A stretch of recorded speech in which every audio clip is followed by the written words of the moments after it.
अस्सलाम वालेकुम नाज़रीन कारीन, मेरे दोस्तों, कैसे हैं आप? उम्मीद करता हूँ सब खैरियत से होंगे। आज जो टॉपिक है जिस पर मैं बात करना चाहता हूँ, बड़ा परेशान कुन है लोगों के लिए।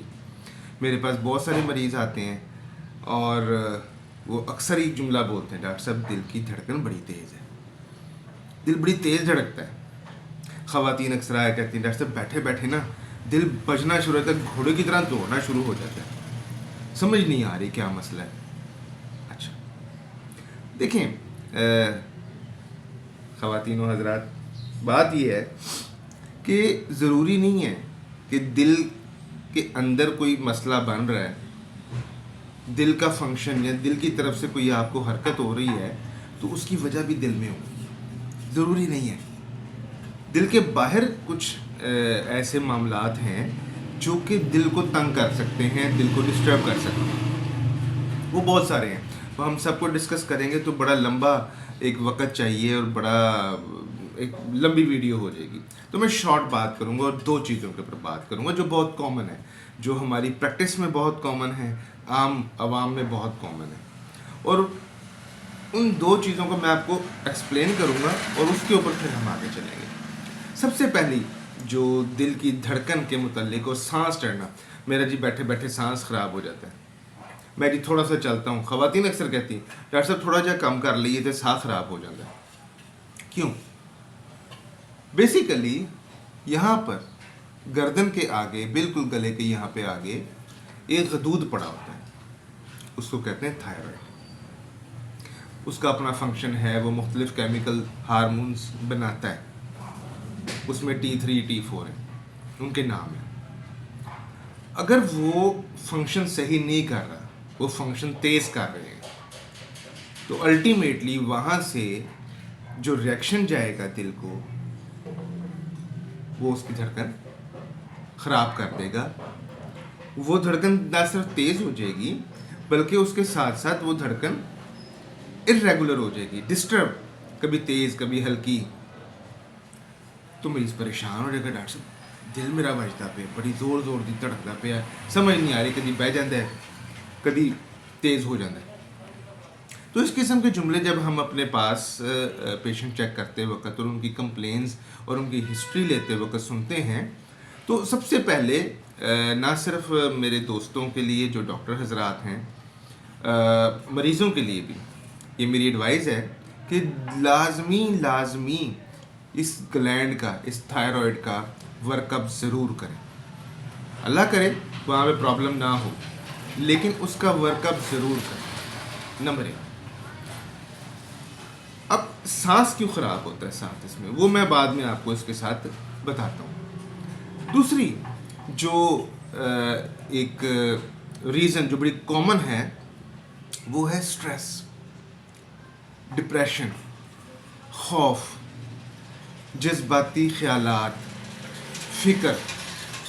ये मैंने जितने भी अल्फाज बोले हैं वो अल्टीमेटली सब किसी न किसी अंदाज से, किसी न किसी तरीके से आपकी दिल की धड़कन को ख़राब करते हैं। दिल बेचैन हो जाता है, दिल को एक ख़ास किस्म की ब्रेन के ज़रिए एक पैगामात की जो एक रवानी है वो डिस्टर्ब हो जाती है, और फिर अल्टीमेटली वो आपकी दिल की जो धड़कन है वो डिस्टर्ब हो जाती है, ख़राब हो जाती है, कभी तेज़ कभी हल्का, कभी बिल्कुल डूब जाना। आप चेक कर रहे हैं तो जनाब वो 100+ आ रही है। मेरे पास तो कुछ पेशेंट ऐसे हैं 120+ उनकी हार्ट बीट है, और सांस चढ़ा हुआ है, बैठे बैठे भी बड़ी ज़ोर ज़ोर से सांस लेते हैं, खिंचाव आता है, और उनकी कंप्लेंट्स होती हैं कि जनाब मुझे सांस नहीं सही आता, मुझे बड़ा दबाव है सीने में। वो दिल का वर्कअप शुरू कर देते हैं। मेरे पास आए हैं बहुत सारे मेरे दोस्त जो डॉक्टर हजरात हैं, उन्होंने दिल का वर्कअप किया है, वो नॉर्मल होता है, बिल्कुल नॉर्मल, उसमें कोई प्रॉब्लम नहीं होती। ठीक है जी। अच्छा, अब इसको हम कहते क्या हैं? इसको मुख्तलिफ नाम है, मैं एक आसान सा आपको नाम बताता हूँ। हार्ट ब्रोकन सिंड्रोम, दिल के टूटने की बीमारी, दिल टूट जाना।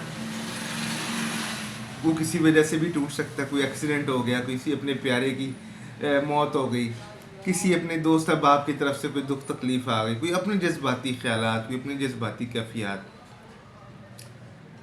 काम के मामला, घरेलू मामला। तो अल्टीमेटली ये सारी की सारी चीज़ें जो हैं ये रिलेटेड हैं आपकी ब्रेन और आपके इमोशंस के साथ। तो अल्टीमेटली क्या हो रहा है? हार्ट ब्रेक हो रहा है, दिल टूट रहा है। ठीक है जी। अच्छा, ये वजह होगी आपके दिल की धड़कन की। ये दो बहुत बुनियादी वजूहात हैं जिनके ऊपर हमें ज़रूर वर्कअप करना चाहिए। अब स्ट्रेस का क्या इलाज है, उसके लिए क्या हमें करना चाहिए, वो एक अलग स्टोरी है। वो बिल्कुल मुमकिन है और वो किया जा सकता है, उसका कोई इशू नहीं है। उसकी मेडिकेशंस होती हैं, एंटी डिप्रेसेंट हम यूज़ कर सकते हैं। वो एक कम्बिनेशन के साथ जब हम चलते हैं पेशेंट के साथ तो डेफिनेटली उसको बेहतरी आना शुरू हो जाती है। सांस क्यों चढ़ता है? देखिए, कार्डियोमायोपैथी, कार्डियो दिल, मायो उसके पट्टे और पैथी बीमारी। कार्डियोमायोपैथी जो दिल के पट्टों की बीमारी ये बन जाती है, जो उसको पंप करना पड़ता है बार बार जो उसको पुश करना पड़ता है, वो उसकी स्पीड बढ़ गई। कहाँ पे उसने 70 से 72 मरतबा जो है धड़कना है और कहाँ पर वो 100 से ऊपर जाके जो है ना वो धड़क रहा है। अब हो क्या है? अल्टीमेटली जब वो बार बार सारा खून खींचता है और बार बार सारा खून फेंकता है जिस्म में, तो उस दौरान फेफड़ों को भी उतना ही ज़्यादा काम करना पड़ता है। आपके लंग्स जो हैं, फेफड़े जो हैं, उनको उतनी ही ज़्यादा ऑक्सीजन बाहर से लेकर तेज़ी से उसको ब्लड को सप्लाई देनी पड़ती है, क्योंकि उसने खून फेंका है फेफड़ों की तरफ। फेफड़ों ने जाके उनको सफाई करके वापस देना है।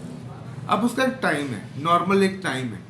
अब उस टाइम में तो उसने नहीं दिया, बल्कि उससे पहले मांग लिया तो भाई मुझे वापस करो, उसने पुश कर दिया। अब दिल ने जब पुश कर दिया है, उसने वापस मांग लिया है ब्लड, तो लंग्स इनकार नहीं कर सकते, उनके पास ये सहूलत नहीं है।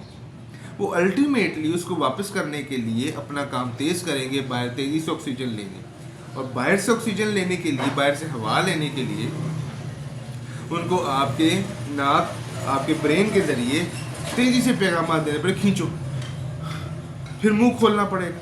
अल्टीमेटली ब्रेन आप बोलेगा भाई नाक से नहीं हवा आती, मुंह भी खोलो, हमें ज़्यादा हवा चाहिए। फिर आप तेज़ी से सांस लेने के लिए, हवा ज़्यादा अंदर खींचने के लिए, अपने आप को कंफर्टेबल करने के लिए मुंह खोल के सांस लेते हैं, तो फिर सांस चढ़ जाता है। हफा हुआ बंदा, सांस फूली हुई। तो बेसिकली ये सारी चीज़ें एक सीक्वेंस में हो रही होती हैं। तो इनके पीछे जो बेसिकली दो वजूहात जो मैंने आपसे डिस्कस की हैं, इन दो वजूहात के ऊपर हमें वर्कअप करना है, अपने डॉक्टर से रुजू करना है, ताकि वो इनके ऊपर वर्कअप कर सकें और इनके ऊपर आगे चलकर आपके मरीज़ के लिए उसका इलाज तजवीज़ कर सकें। उम्मीद करता हूँ मेरी आज की वीडियो आपके लिए फ़ायदेमंद साबित होगी। मेरे चैनल को ज़रूर सब्सक्राइब कीजिए, शेयर कीजिए, ताकि ये इंफॉर्मेशन, इस किस्म की मालूमात, गाइडलाइंस आपको मिलती रहें। अल्लाह रब्बुल इज़्ज़त आपकी ज़िंदगी में आसानी फरमाए। अस्सलाम वालेकुम।